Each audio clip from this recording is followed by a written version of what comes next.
Well, good afternoon and welcome to a magnificent day at the Stampede. It's great to be back.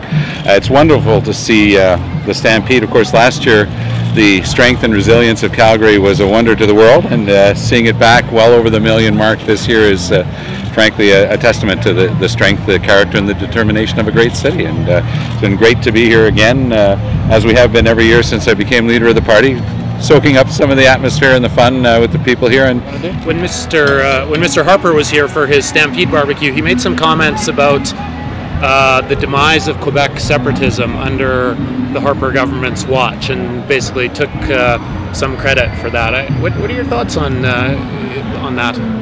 Well, my thoughts on that are, if you look at Stephen Harper's numbers in the province of Quebec, I think he's kidding himself. If he thinks that he can take any credit. You know, the very positive view that the NDP has taken for what we can accomplish together, the vision espoused by Jack Layton in what we call the Sherbrooke Declaration, which gives a proper place for Quebec in Canada without reopening the Constitution, that optimistic approach of what we can do together, that's the approach that I'm going to take in the next campaign.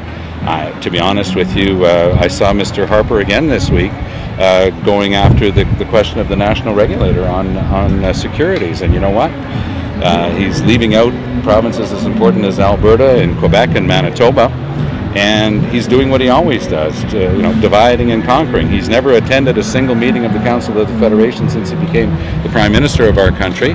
He doesn't know how to work with the provinces and territories, and indeed, if you look at the Supreme Court decision, it says clearly that securities regulation is a provincial matter, but that the federal government is free to sit down and make a deal.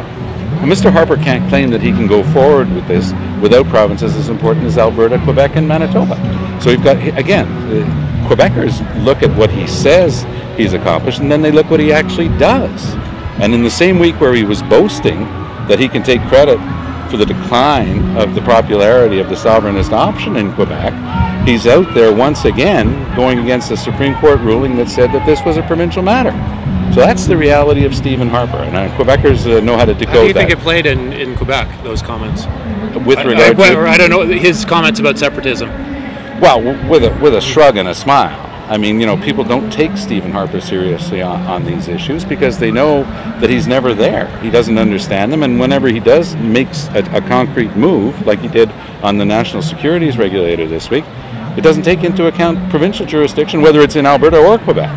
But Quebecers intend to stand up strongly against him on that sort of stuff. That's why his numbers are so abysmal in the province of Quebec. People know who they're dealing with.